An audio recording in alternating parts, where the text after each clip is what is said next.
Welcome to Thursday's solo episode. I am recording this early because I met with the guy that I hired for content creation to help me with the podcast account, and we're going to be working super closely.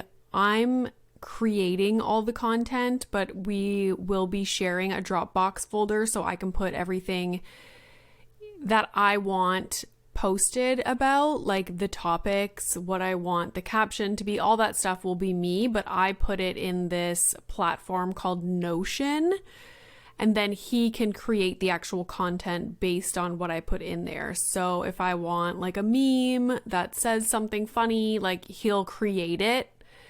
Because what happens when I try and create my own content, it takes me, first of all, forever. I edit all my video stuff in iMovie, which is like not the best. I know that Adobe Premiere Pro or whatever it's called is the better editing tool, but it's also like I would have to get a second PhD in learning how to use Adobe software. So he uses all that stuff. So I can now send him podcast clips that I just edit very basically in my own little nerdy platform, iMovie. And he will jazz them up with captions and, you know, whatever I want it to look like. Like it'll be branded so that every clip from the podcast looks the same. And then also the images. So when a guest comes on the show, like all those images will go out consistently and they will be the same, like looking the same. They will be branded. So I'm very excited to get that started. But part of what we were talking about was recording my solos a little bit more in advance, because right now, like for example, last week I recorded it the day before, like the afternoon before it goes out, which I love that in the sense that it can be very topical and it's exactly what's going on in my life at that moment. But what I might do is do the solo episodes more like each one is one or two or three topics, get feedback from listeners and create the episode around that, as opposed to it being like everyday kind of content or like the most up to date about what's going on in my life. So it's hard because I like doing both, which is why I always envision myself having an almost daily podcast that's shorter. So let's say one day it's like 5 minutes, the next day it's 10 minutes, then it's 20, and then it's back to 5, like whatever I want to record that day and talk about, and which will be very like, this is what's going on right now, because I would record it every morning and then put it up right away. No video, no like jazz, you know, like just a straight up everyday short form diary kind of topical, what's happening in pop culture kind of podcast. So I feel like the daily shorts of podcasts are starting to become a thing. So, I mean, I've had this idea forever to start a brand new podcast. So maybe that's something that I'll look into. And then it's just like a little passion project because I have so much time, you know, so much time to just start another podcast. But, you know, I think about it all the time. So maybe having to record these solos more in advance so that the podcast is more structured and we have social content that's very consistent, it makes more sense. So that might change a little bit. But because we talked about that today, I was like, oh, I should record next week's solo now, especially because we're trying to list our house next week and they're going to come by to do like photos and take videos and put up the sign and fix any like little last minute touch-ups on the walls and stuff like that. So busy times. One thing I wanted to mention today, speaking of like pop culture and things that are happening right now, I've been seeing clips from Taylor Swift's tour And oh my God, I am so obsessed with her sparkly outfits. Like I can't. All I want to wear are sparkles. Do you remember the sparkly boots that my mamere tried on in LA when we went to see Harry Styles? They were Steve Madden. Not like they didn't really look like cowboy boots. Like they were just cute, like sparkly, like so sparkly boots. I dream about those all the time. And Taylor Swift has this one outfit where she's wearing sparkly boots and they look just like those Steve Madden ones, but they're pink. Like, come on. And then my husband and I went to the mall the other day. And you know the store that's in the mall and it's called Honey, like Honey? They always have the most poofy, sparkly outfits. And I'm like, I'm so drawn to them. I have nowhere to wear them. Like I work from home in my pajamas, but I'm always so drawn to them. And I pointed the store out to my husband and I was like, this store always catches my eye. And I'm always like, oh my God, I want to wear that. But I literally have nowhere to wear any of that stuff. But anyways, her outfits on this Eras tour made me think of that store and just how I'm so drawn to like very sparkly, poofy sequence kind of things.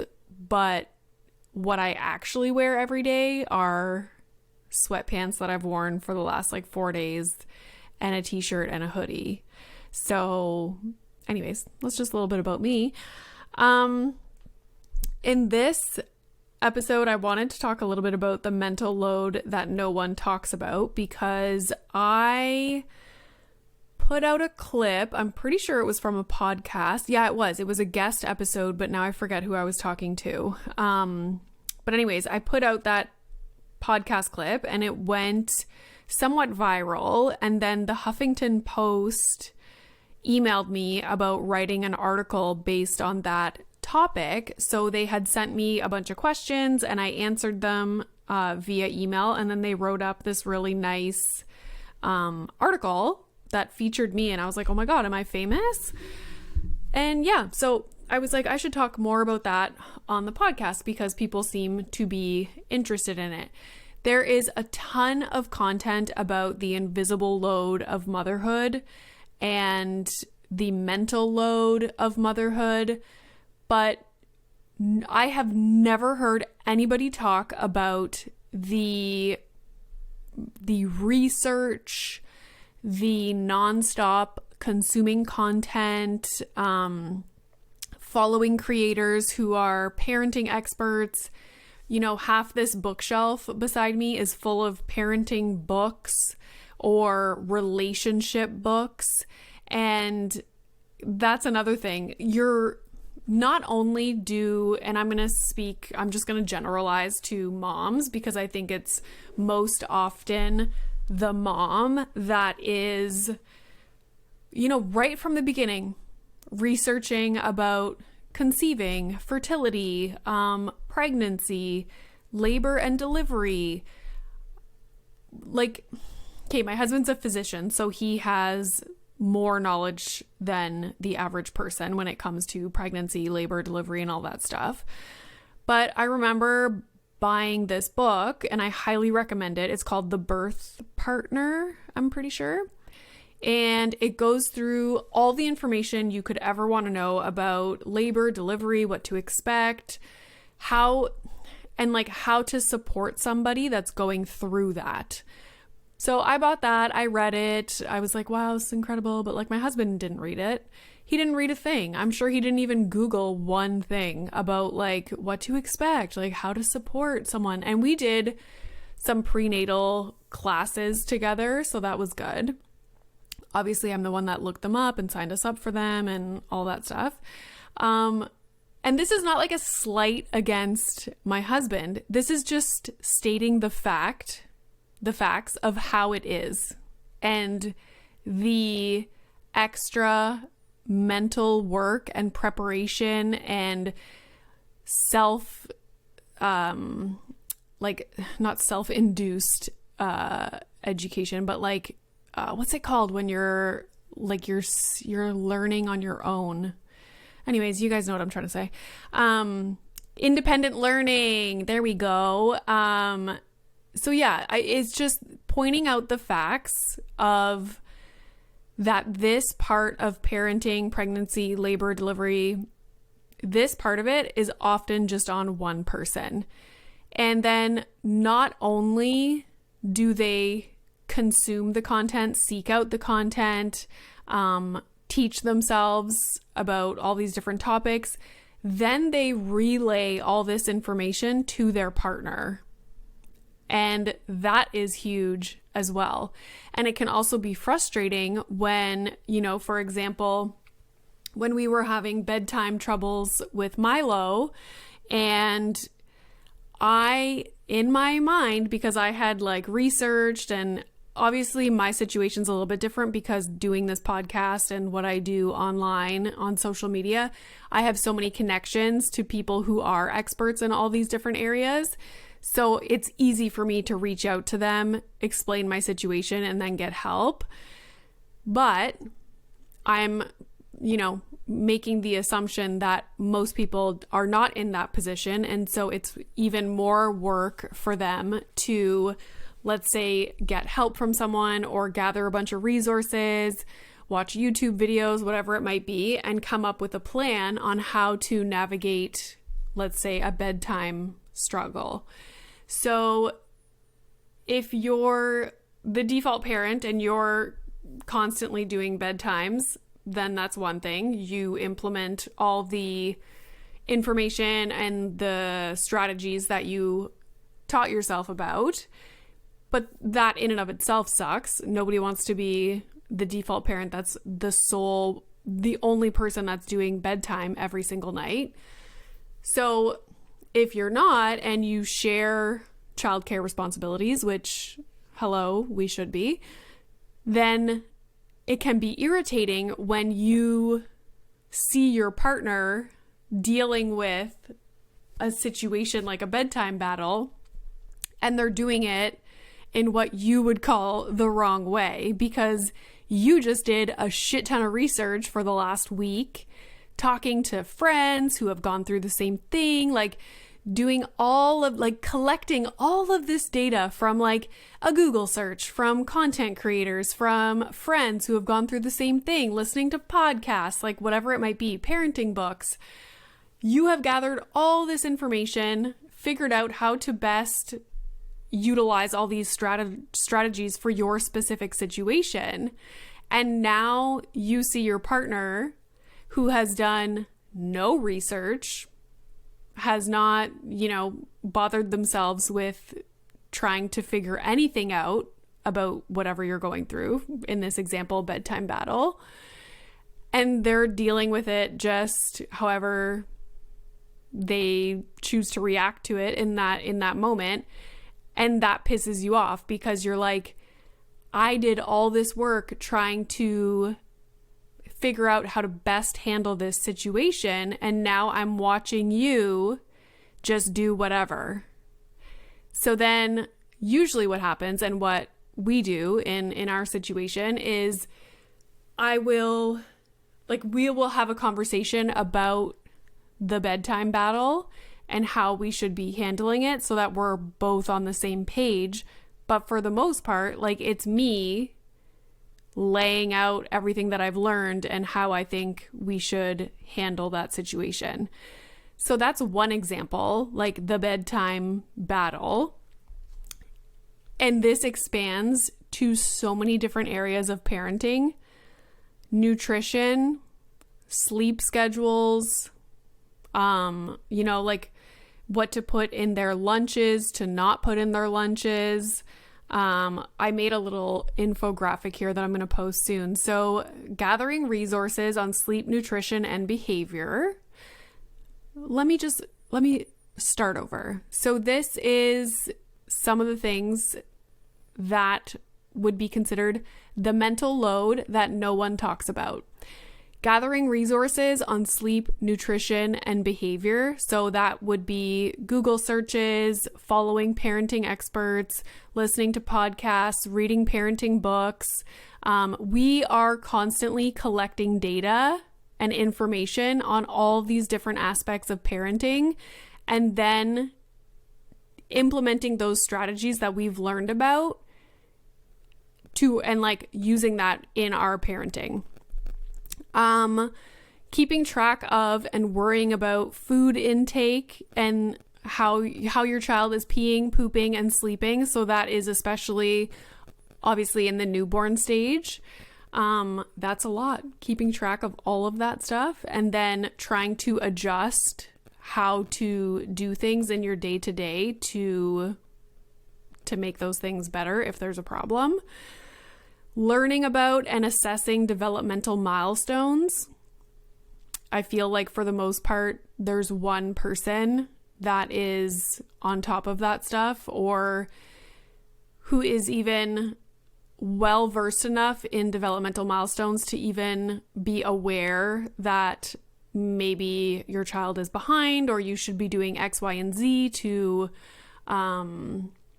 what's it called? Like, not enhance. I can't think of words, guys. Okay. We're trying to sell our house. It's just like a whole thing. To ignite or to, you know what I'm trying to say.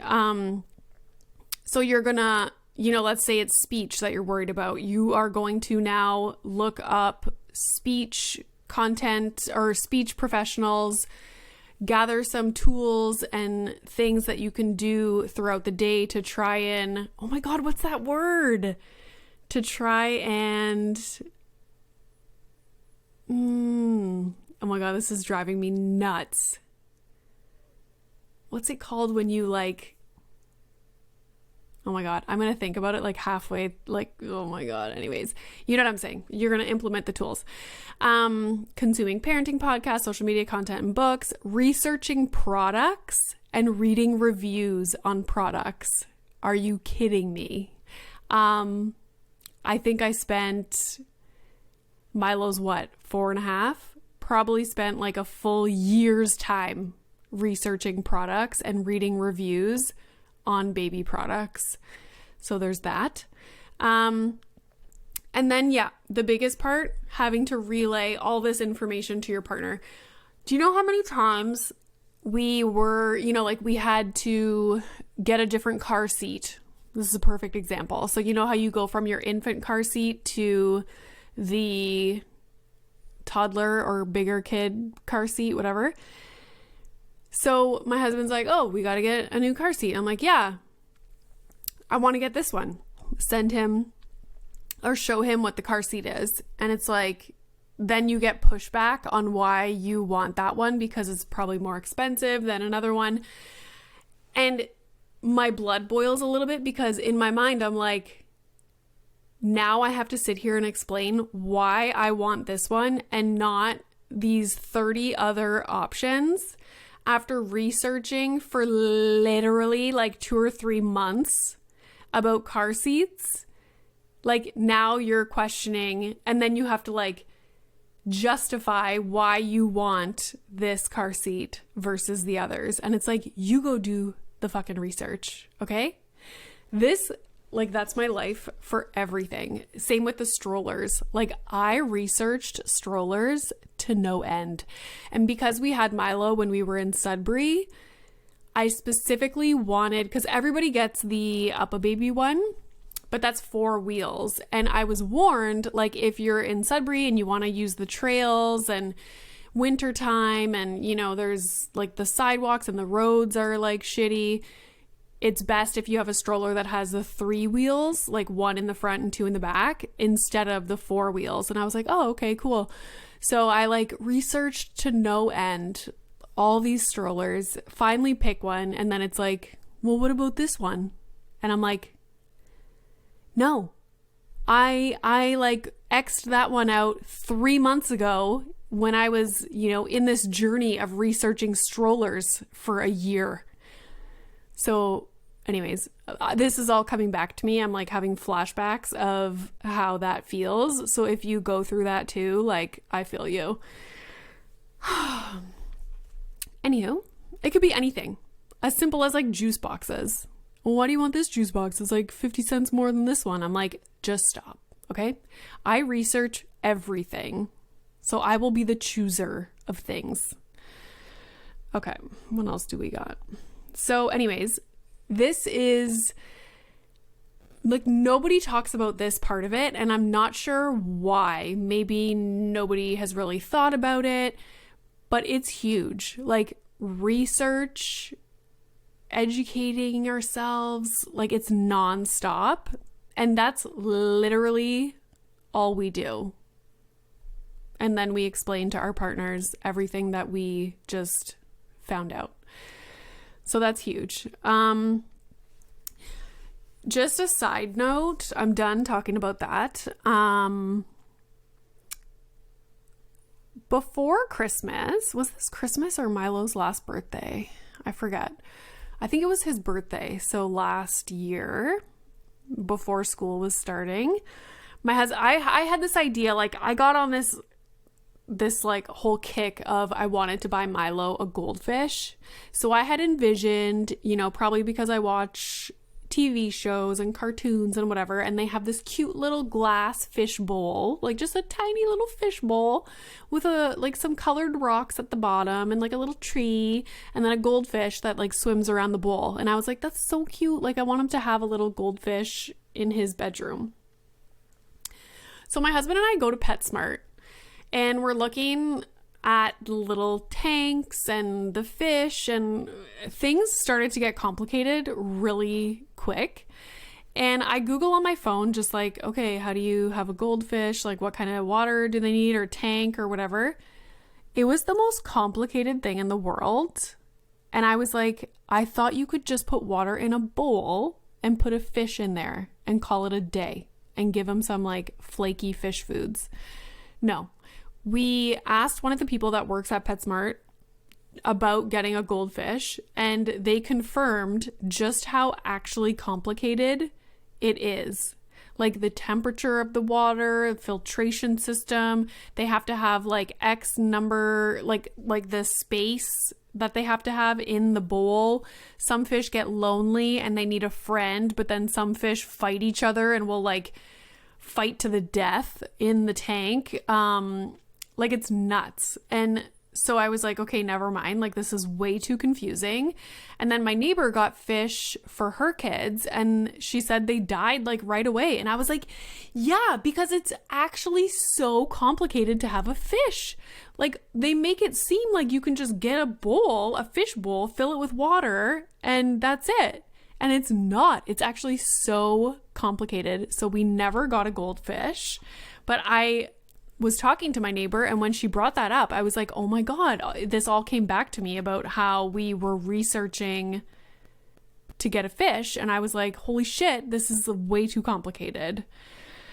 Okay, next thing that's just like a note that I wanted to mention or say is a few times now we'll be running errands in the afternoon, and the sun, it's like the sunniest day in the world. And it's worse right now because when there's snow on the ground, the sun like reflects off the snow. So you got the sun coming into your eyes directly from the sun, but then you have the sun beaming into the snow and then like beaming from the snow, reflecting into your eyeballs. So it's like a double whammy. And we'll be like running errands, and the sun is blasting in my eyeballs, and I get so irritated because I'm like trying to look at my phone, or I'm trying to drive, or I'm trying to do whatever, and I can't. My eyes are like straining, even if you have sunglasses on. Like it's so irritating. And I was trying to understand why I get so irritated when the sun is in my eyes. If I am intentionally wanting to be in the sun, like I'm at a pool, I'm on the beach, I'm, enjoying a day in the sun, that's one thing. But when you're trying to do something else and you don't want the sun directly in your eyes, it's really irritating, like rage-inducing, I would say. And I started to realize that I always talk about sensory overload. Well, that's literally another sensory, like another sensory input that is driving you nuts. So it's all the things. It's not just like Milo in the back, like, the radio on, now the sun is blasting in your face. So it's just another added sensory stimulation to be overloaded from. So the next time you have the sun in your eyes and you want to murder someone, just remember that. Like, oh, this is just another kind of sensory overload. Interesting. Okay, lastly, this is important, guys. Okay. Does anybody else think reusable bags are the stupidest thing to ever happen on planet Earth? Okay? I can't anymore. At first it was like some grocery stores had reusable bags and it was like, okay. But now you literally go buy a pair of socks from a store in the mall and they hand you like this small reusable bag. What the fuck am I going to do with that? What am I going to do with that? And also, we have a million now. Like now I'm not just throwing out dainty plastic bags, I'm throwing out reusable bags. Like we have so many reusable bags, I don't know what to do with them anymore. Like today I donated books to Milo's school and I brought them in a reusable bag and they're like, oh, do you want to take your bag back? And I was like, no, like take the bag. Every time we go to the grocery store, it's like, fuck, like you get to the cash, you put all your stuff out on the little freaking conveyor belt thing. And then I'm like, fuck, we forgot the freaking bags in the car every time. And then there's some grocery stores that they'll use paper bags. And I'm like, oh, thank God. I can just throw them in recycling. Everywhere should just have paper bags. Like, give up the reusable bags.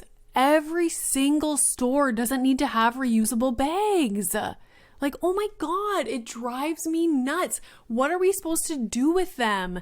And then if you go shopping and you get like, let's say 2 or 3 things from, every time I cannot take a bag, I don't take a bag. I'm like, I'll just throw it in my purse. Like I'm going back to the car. Like I don't need a bag. But sometimes you're shopping like Lululemon, Roots, whatever it is. And it's like reusable bag, reusable bag, reusable bag. Like I don't need 45 Lululemon reusable bags. And until we live in a world where it's just common to carry around our own reusable bags, like this is going to be a problem. What's worse? Paper bags or these massive, thick, plasticky, reusable bags that nobody is reusing? Okay, so I'm going to end it on that note. I'm sure some people are just like, oh my God, what are you saying? Like, this is blasphemy. But this is how I feel about reusable bags. They drive me nuts. And we're literally drowning in them. Like we're drowning in reusable bags. Okay, well, that's it from me. If you missed Tuesday's episode, definitely go check it out. It's with Sarah from Go Clean Co. And it was such a good conversation. I could talk to her all day. So yeah, thank you so much for listening. And if you don't already, follow the podcast account at the Mom Room Podcast on Instagram because shit's about to go down. Okay. And I hope your children sleep tonight and all the nights in the future.